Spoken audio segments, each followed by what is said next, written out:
네, 반갑습니다. 바이블 인사이트. 오늘은 이사야서를 함께 알아보는 시간입니다. 이사야서에 들어가기 전에 이사야, 예레미야, 에스겔 등으로 대표되는 선지자에 대한 약간의 이해를 가진 이후 이사야를 알아보도록 하겠습니다.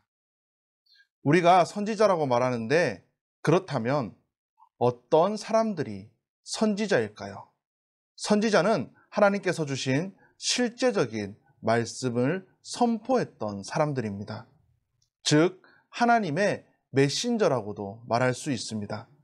특이한 점이 있다면 예레미야는 고뇌를 통해서, 에스겔의 행동들을 통해서, 호세아의 결혼 등을 통해 알 수 있듯이 선지자들은 말로만 하나님의 말씀을 전했던 것이 아니라 그들의 삶이 곧 하나님의 말씀, 하나님의 메시지였다라는 것입니다. 때문에 우리가 이사야로부터 시작되는 선지서를 읽을 때에 단순히 그들의 말뿐만 아니라 그들의 행동도 주목해야 한다는 점 기억하시기 바랍니다. 선지자들이 가지고 있는 메시지의 핵심도 동일합니다.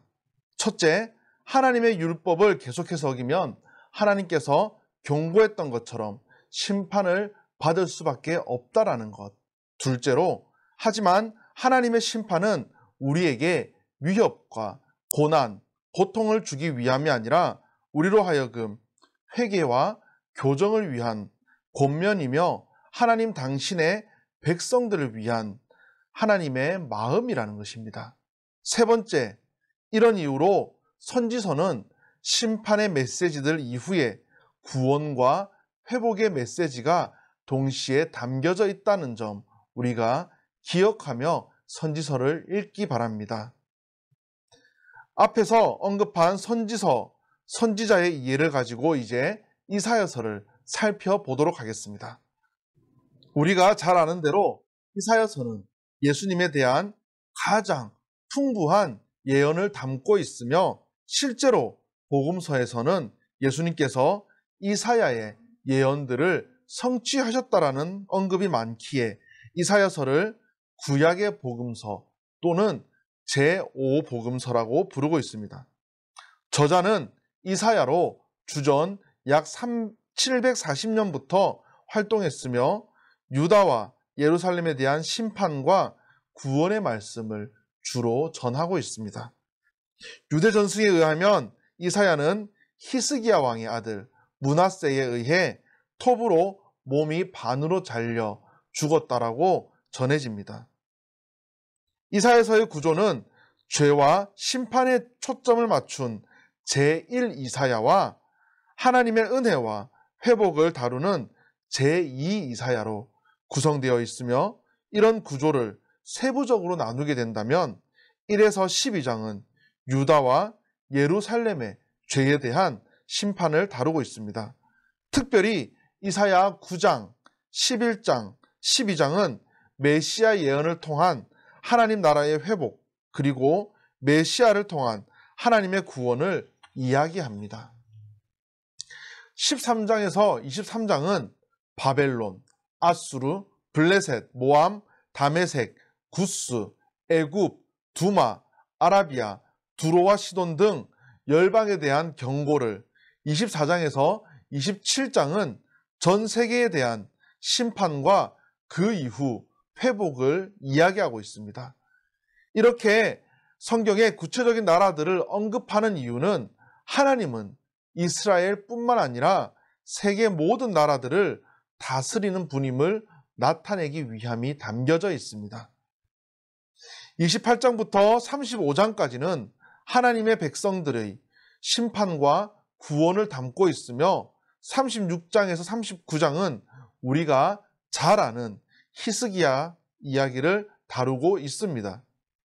아수르 왕 사네립의 침략 앞에 기도로 이겨낸 히스기야, 죽을 병 앞에서 기도함으로 15년의 생명을 얻은 히스기야. 하지만 교만함으로 자신이 이룬 것들을 한순간에 물거품으로 만들어버린 히스기야. 그럼에도 구원과 회복을 허락하신 하나님. 우리는 이 히스기야의 이야기를 통해서 선지서의 핵심을 이해할 수 있습니다. 계속해서 이사야 40장에서 45장은 심판 이후 회복을 이야기합니다. 이런 회복은 홍해와 광야에서의 사건들을 통해 과거 모세를 통한 애굽에서 출애굽하는 것과 비교하며 하나님께서 주시는 회복은 새로운 출애굽이라고 이야기하고 있습니다. 40장에서 55장까지 주의 깊게 봐야 할 대목은 바로 4차례에 걸쳐 나오는 종의 노래입니다. 이 종의 노래는 이사야 42장, 49장, 50장, 52장에 나오는데 여호와의 부르심을 받고 공의를 세우며 세상에 빛이 되는 종, 여호와의 제자로서 박해 중에도 꿋꿋이 말씀을 전하는 종, 하나님의 백성 대신에 고난을 겪지만 종국의 여호와께서 높이셔서 영화롭게 되는 종을 노래하고 있습니다. 마지막 55장에서 66장은 공평과 의에 따른 하나님의 심판과 시온과 세상의 회복을 이야기하며 이사야서는 마무리가 됩니다. 결국 이사야서의 주제는 심판과 회복입니다.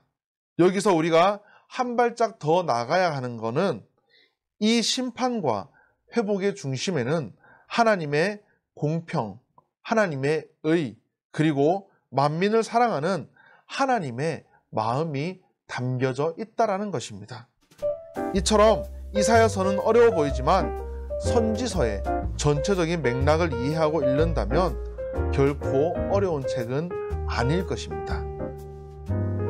날이 점점 더워지는 6월입니다. 조용한 장소에서 또는 가족과 함께 시원한 커피 한잔하며 말씀을 가까이 하는 건 어떨런지요?